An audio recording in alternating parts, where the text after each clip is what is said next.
ভাবো তোমার কাছে আছে মাত্র 1 বিঘা জমি। লোকজন বলে 1 বিঘা জমিকে আবার কি হয়? কেউ বলে এতে গরু রাখলে খরচ উঠবে না, কেউ বলে ছাগল করলে রোগে মরবে, কেউ বলে সবজি চাষ করলে দাম পড়ে যাবে। আর এই কথাগুলো শুনতে শুনতেই গ্রামের হাজারো মানুষ 1 বিঘা জমি নিয়েও সারা জীবন গরিবই থেকে যায়। কিন্তু আজ আমি তোমাকে এমন একটা বাস্তব চিন্তা বুঝাতে চাই, যেটা যদি একবার মাথায় ঢুকে যায় তুমি আর কোনোদিন জমিকে ছোট ভাববে না। 1 বিঘা জমি আসলে ছোট না, ছোট হলো আমাদের ব্যবহার। 1 বিঘা জমি মানে যদি ঠিকভাবে ভাবো, এটা একসাথে 5টা আয়ের কারখানা হতে পারে। গরু, ছাগল, মুরগি, হাঁস, মাছ আর সবজি একসাথে। কিন্তু সমস্যা হলো মানুষ সব একসাথে করতে গিয়ে সব এলোমেলো করে ফেলে। আজ আমি তোমাকে এলোমেলো না, গুছানোভাবে বোঝাবো। ভাবো 1 বিঘা জমিকে তুমি 3 ভাগে ভাগ করলে। 1 ভাগ থাকবে খোলা জায়গা, 1 ভাগ থাকবে পানির সাথে, আর 1 ভাগ থাকবে ফাঁকা নড়াচড়া করার জায়গা। এই একটা চিন্তাই 90% মানুষ কখনো করে না। প্রথমে আসি গরুর কথায়। 1 বিঘা জমিতে তুমি 2টো গরু রাখবে, 4টে না, 6টা না, 2টো। কারণ গরু এখানে ব্যবসার জন্য না, গরু এখানে ভিত্তি। গরু মানে কি? গরু মানে গোবর, গোবর মানে সার, সার মানে খরচ কম। এই গোবরই যাবে তোমার সবজিতে, তোমার ঘাসে, তোমার মাছের পুকুরে। একটা গরু দিনে যা গোবর দেয় সেটা দিয়ে তুমি 20-25% জমির সবজি চালাতে পারো। এখন ছাগলের কথায় আসি। 1 বিঘা জমিতে ছাগল রাখবে 6 থেকে 8টা, এর বেশি না। ছাগলকে তুমি ঘরে বেঁধে রাখবে না, ছাগলকে দেবে গাছের পাতা, খড়, ফাঁকা জায়গা। ছাগল দ্রুত বাচ্চা দেয়, ছাগল মানে দ্রুত ক্যাশ। 6 মাসে একটা ছাগল তোমার হাতে টাকা তুলে দেয়। এখন আসল জায়গা, মুরগি। 1 বিঘা জমিতে মুরগি হলো সবচেয়ে শক্তিশালী অস্ত্র। তুমি 30-40টা দেশি মুরগি রাখবে, খাঁচায় না, খোলা। মুরগি নিজের খাবার নিজেই খুঁজবে, পোকা খাবে, আগাছা কমাবে, ডিম দেবে। এই ডিমই হবে তোমার প্রতিদিনের নগদ আয়। অনেকে বলে মুরগি রোগে মরে। না, মুরগি মরে যখন তুমি লোভী হও। কম রাখলে মুরগি মরবে না। এখন হাঁস।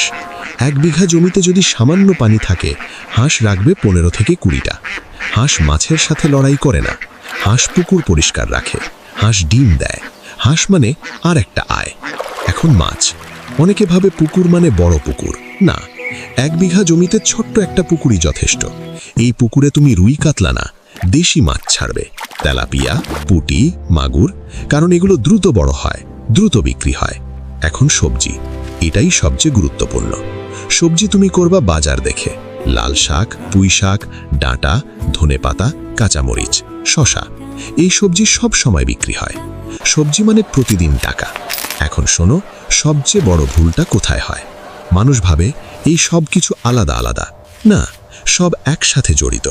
গরুর গোবর সবজি, সবজির উচ্ছিষ্ট মুরগি, মুরগির বিষ্ঠা মাছ, মাছের পানি জমি, ছাগলের পাতা জমির আগাছা পরিষ্কার। এইটাই হলো 1 বিঘা জমির ম্যাজিক। এখন একটা বাস্তব হিসেব বলি। 1 বিঘা জমিতে এইভাবে করলে গরু থেকে মাসে 6 থেকে 8 হাজার, ছাগল থেকে 5 থেকে 7 হাজার, মুরগি ডিম 4 থেকে 6 হাজার, হাঁস 2 থেকে 3 হাজার, মাছ 5 থেকে 6 হাজার, সবজি 8 থেকে 10 হাজার। সব মিলিয়ে মাসে 30 থেকে 40 হাজার টাকা। কিন্তু শোনো, এই টাকা প্রথম মাসে আসবে না, 3-4 মাস সময় লাগবে। এখানেই মানুষ হারে। কিন্তু যারা ধরে রাখে তাদের জীবন বদলায়। গ্রামের এক লোক, নাম শরীফ। শরীফের জমি ছিল 1 বিঘা। লোকজন বলতো এতে কিচ্ছু হবে না। শরীফ শহরে কাজ করেছিল, ফিরে এসেছে খালি হাতে। একদিন সে সিদ্ধান্ত নেয়, আমি 1 বিঘা জমিকেই আমার অফিস বানাবো। সে শুরু করে ধীরে, যে একসাথে না, প্রথমে সবজি, তারপর মুরগি, তারপর মাছ। আজ শরীফ শহরে চাকরি খুঁজে না, শহরের লোক তার বাড়িতে আসে সবজি নিতে। এই গল্প কল্পনা না, এই গল্প গ্রামেই আছে। কিন্তু সমস্যা একটাই, মানুষ শুরু করে না। এখন খুব মন দিয়ে শোনো, কারণ এখান থেকে শুরু হচ্ছে সেই অংশটা যেটা না জানার কারণে 90% মানুষ শুরু করেও ব্যর্থ হয়। 1 বিঘা জমিতে সব একসাথে করতে গেলে সবচেয়ে আগে যে প্রশ্নটা আসে, আমি আগে কোনটা শুরু করব? এই জায়গাতেই মানুষ গুলিয়ে ফেলে। শোনো, 1 বিঘা জমিতে সব একসাথে শুরু করা যাবে না। কারণ একসাথে শুরু মানে একসাথে খরচ, একসাথে চাপ, একসাথে ভয়। আর ভয় ঢুকলেই মানুষ ভুল সিদ্ধান্ত নেয়। তাই নিয়ম একটাই, ধাপে ধাপে। প্রথম ধাপ হলো সবজি, কারণ সবজি হলো সবচেয়ে দ্রুত টাকা ফেরত আনে। তুমি যদি 1 বিঘা জমিতে সবার আগে গরু কিনে ফেলো, ছাগল কিনে ফেলো, তাহলে 3-4 মাস শুধু খাওয়াতে খাওয়াতেই তুমি ক্লান্ত হয়ে যাবে। কিন্তু সবজি 20-25 দিনেই ফলন। এই 20-25 দিনের মধ্যেই তুমি নিজের চোখে দেখবে, আরে জমি কাজ করছে। এই বিশ্বাসটাই দরকার। তাই প্রথম 1-1.5 মাস শুধু সবজি। কোন সবজি? আগেই বলেছি, যেগুলো প্রতিদিন বিক্রি হয়। শাক, পুঁইশ ডাঁটা, ধনে, কাঁচামরিচ, এগুলোতে বড় লোকসান হয় না। এখন একটা কথা খুব পরিষ্কার করে বলি, এই সবজিতে তুমি যদি বাজার না বোঝো তাহলে সব শেষ। বাজার বোঝা মানে কি? মানে তুমি আগে হাটে যাবে, দোকানে যাবে, দাম দেখবে, লোক কি কিনছে দেখবে। চাষ আগে না, বাজার আগে। এই একটা লাইন যদি তুমি জীবনে ধরে রাখো, তুমি কৃষিতে ঠকবে না। এখন ধরো তুমি সবজি লাগালে, 20 দিন পর তুলছ। এই সময়ে দ্বিতীয় ধাপ আসবে, মুরগি। কিন্তু ভুলটা এখানে হয়, মানুষ ভাবে এখনই 100টা মুরগি রাখি। না, 30-40টা, কারণ তুমি এখনো শিখছ। মুরগির সুবিধা কি? মুরগি সবজির ক্ষতি করে না। মুরগি আগাছা খায়, মুরগি পোকা খায় আর ডিম দেয়। মানে সবজি প্লাস মুরগি একসাথে কাজ করে। এখন ধরো তোমার ডিম আসা শুরু হলো, প্রতিদিন 10-15টা ডিম। এই ডিম তুমি বিক্রি করবে। এই ডিমের টাকা দিয়ে মুরগির খাবার উঠবে। এখানেই ম্যাজিক। এখন তুমি আর পকেট থেকে টাকা দিচ্ছ না। এই জায়গাটা মানুষ বোঝে না, আর তাই ভয় পায়। এখন তৃতীয় ধাপ, ছাগল। ছাগল এখানে বড় ব্যবসা নয়, ছাগল এখানে ঘোরানো টাকা। 6-8টা ছাগল। ছাগল দ্রুত বাচ্চা দেয়। ছাগল মানে 5-6 মাসে একটা বিক্রি। এই টাকা দিয়ে তুমি কি করবে? গরু। এখন গরু। গরু তুমি একদম শেষে আনবে, কারণ গরু মানে বড় দায়িত্ব। 2টো গরু, এর বেশি না। গরু থেকে তুমি দুধ নাও নিতে পারো, না নিলেও সমস্যা নেই। গরুর আসল কাজ গোবর। এই গোবরই তোমার জমির প্রাণ। এখন মাছ। অনেকে ভাবে পুকুর না থাকলে মাছ হবে না। ভুল।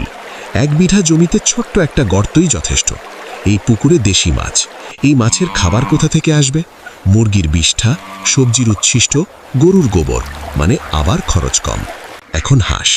হাঁস মানে মাছের বন্ধু। হাঁস পুকুর নোংরা করে না, হাঁস ডিম দেয়। 15-20টা হাঁস। এখন পুরো জমিটা একটা চক্রে ঢুকে গেল। একটা জিনিস বোঝো, এই সিস্টেমে তুমি একটার উপর আরেকটার ভরসা করছো। একটা না চললে আরেকটা আছে। এইটাই নিরাপত্তা। এখন হিসেবের জায়গায় আসি। মানুষ হিসেব না বুঝলে ভয় পায়। ধরো প্রথম 2-3 মাস তোমার আয় কম, কিন্তু 6 মাস পর সবজি 10-12 হাজার, মুরগি ডিম 5-6 হাজার, ছাগল 6 হাজার, গরু 5 হাজার প্লাস, মাসে 30-40 হাজার। এটা কল্পনা না, এটা বাস্তব। কিন্তু এখন শোনো, সবচেয়ে ভয়ঙ্কর ভুলটা কি? মানুষ হাল ছাড়ে ঠিক যখন ফল আসা শুরু করে। কারণ লোকের কথা, এইটা করিস কেন, ওটা করিস কেন, এতে হবে না, এই কথাগুলোই মানুষকে গরিব রাখে। এখন শেষের দিকে আমি একটা গল্প বলি। শরীফের কথা বলেছিলাম। শরীফ যখন শুরু করেছিল, তার নিজের ভাইই বলেছিল, এইসব করে সময় নষ্ট করছিস। 6 মাস পর যখন শরীফ মাসে 30,000 তুলছে, ওই ভাই এসে বলে, আমাকেও শেখা। এইটাই বাস্তব। লোক আগে আগে হাসে, তারপর শেখে। কিন্তু তুমি যদি হাসির ভয়েই না শুরু করো, তাহলে সারা জীবনই দেখবে অন্যরা এগিয়ে যাচ্ছে। 1 বিঘা জমি ছোট না, ছোট হলো তোমার বিশ্বাস। এই ভিডিওটা যদি তুমি শেষ পর্যন্ত শুনে থাকো, তাহলে তুমি বুঝে গেছো কৃষিতে সমস্যা নেই, সমস্যা আমাদের ধৈর্যের। আজ না হোক 6 মাস পর এই 1 বিঘা জমিই তোমাকে সম্মান দেবে, পরিচয় দেবে আর নিজের পায়ে দাঁড়ানোর সাহস দেবে। আজ যদি এই ভিডিওটা এখান পর্যন্ত দেখে থাকো, তাহলে তুমি আর সাধারণ দর্শক নও, তুমি তাদের একজন যারা শুধু স্বপ্ন দেখে না, স্বপ্নটা বুঝতেও চায়। আমি জানি তোমার মাথার ভেতর এখন অনেক প্রশ্ন ঘুরছে। আমি পারবো তো? আমার জমিতে হবে তো? লোকজন কি বলবে? কিন্তু একটা কথা মনে রেখো, লোকজন সব সময় কথা বলেই। যারা কিছুই করে না, তারাই সবচেয়ে বেশি বলে। আজ যদি এই কথাগুলো তোমার ভেতরে একটু হলেও নাড়া দিয়ে থাকে, যদি মনে হয় হ্যাঁ আমি চেষ্টা করতে চাই, তাহলে বুঝে নিও এই ভিডিওটা তোমার সময় নষ্ট করেনি, তোমাকে 1 ধাপ সামনে এনেছে। এই চ্যানেলে আমি কোনো গল্প শোনাতে আসিনি। আমি দেখাতে চাই গ্রামে থেকেও কিভাবে সম্মানের সাথে দাঁড়ানো যায়, কিভাবে নিজের মাটিকে নিজের শক্তি বানানো যায়। তাই যদি মনে হয় এই ধরনের বাস্তব কথা, এই ধরনের গুছানো কৃষি ব্যবসার চিন্তা আরও দরকার, তাহলে পাশে থাকো। চুপচাপ পাশে থাকলেও চলবে। আর যদি তোমার মনে হয় এই কথাগুলো আরও মানুষের শোনা দরকার, তাহলে নিজের মন থেকেই একটা লাইক দিও। এটা আমার না, এই বার্তার শক্তি বাড়াবে। চ্যানেলটাই সাবস্ক্রাইব করলে তুমি কোনো মানুষকে না, একটা ভাবনাকে সাপোর্ট করবে। আর কমেন্টে শুধু একটা কথা লিখে দাও, আমি শুরু করব। এই একটা লাইনের কমেন্ট হয়তো তোমার জীবনের সবচেয়ে বড় সিদ্ধান্তের শুরু হবে। আমি আবার ফিরে আসব আরও বাস্তব কথা নিয়ে, আরও গুছানো পরিকল্পনা নিয়ে। ততদিন পর্যন্ত নিজের জমিটাকে ছোট ভেবো না, নিজেকে দুর্বল ভেবো না।